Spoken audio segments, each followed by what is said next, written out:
Hello, welcome back to our channel, where we talk about fitness and health. Today we will talk about the myth that supplements can replace food. All right, let's get right into it. This is probably one of the biggest debates in the entire world of fitness, right? Food versus supplements. Can a scoop of protein powder and a handful of pills actually do the same thing as a good, solid meal? We're going to cut through all the noise and figure out what truly builds your body. You know, this quote right here, this is pretty much the whole story in one sentence. It's so simple, but it's incredibly powerful. Think about it like this. Your body is a construction site. Supplements, they're like the fancy power tools. They're awesome, they help, they can speed things up. But the food? That's the steel, the concrete, the bricks. It's the actual stuff you're building the skyscraper with. You just can't build a building with only power tools. So, to really understand this, we have to start by knocking down a pretty common belief that's taken over the fitness world. Let's just call it what it is: the supplement myth. I'm sure you've heard this or maybe even thought it yourself. The idea that, if you just slam a protein shake, get your creatine in, and pop a multivitamin, you're basically covered, nutritionally speaking. And I get the appeal, I really do. It's fast, it's convenient, and it feels kind of high-tech. But the real question is, can you actually build a strong, healthy body on that kind of foundation?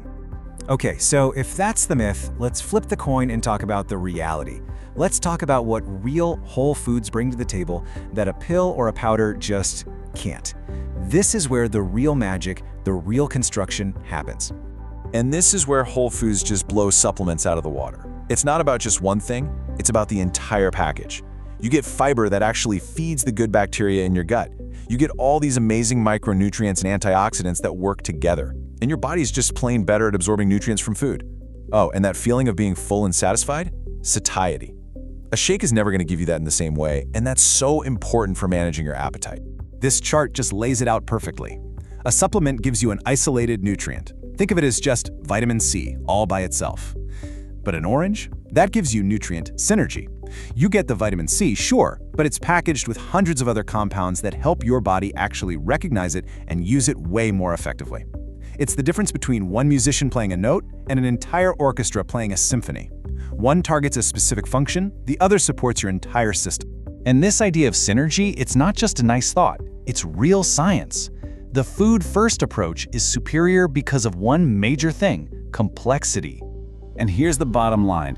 We, as humans, just can't replicate what nature has spent millions of years perfecting. It's one thing to pull a single antioxidant out of a blueberry and stick it in a capsule. But in doing that, you miss out on literally thousands of other natural plant compounds that all work together in that little berry. The science is becoming clearer and clearer on this. The whole food is always going to be more powerful than the sum of its isolated parts. So, after all that, where does this leave us? We've busted the myth, we've seen the power of real food. What's the actual takeaway here? What do you need to remember? It really all comes back to that first idea we talked about. Supplements are exactly what their name says they are: supplemental. They supplement a diet. They can be super useful for filling in specific gaps or giving you a little performance boost when you need it, but they are not the foundation. The real hard work of building your body, the muscles, the bones, your energy systems, all of it, that is done with food, meal by meal, day after day. So I'll just leave you with this question to think about. Your body is a project, and you're the architect. So take a good look at your building materials. Are you relying too much on the quick fix power tools, or are you investing in the high quality steel and concrete, the real food, that's going to build a structure that lasts a lifetime? Ultimately, what you choose to build with, well, that's always up to you.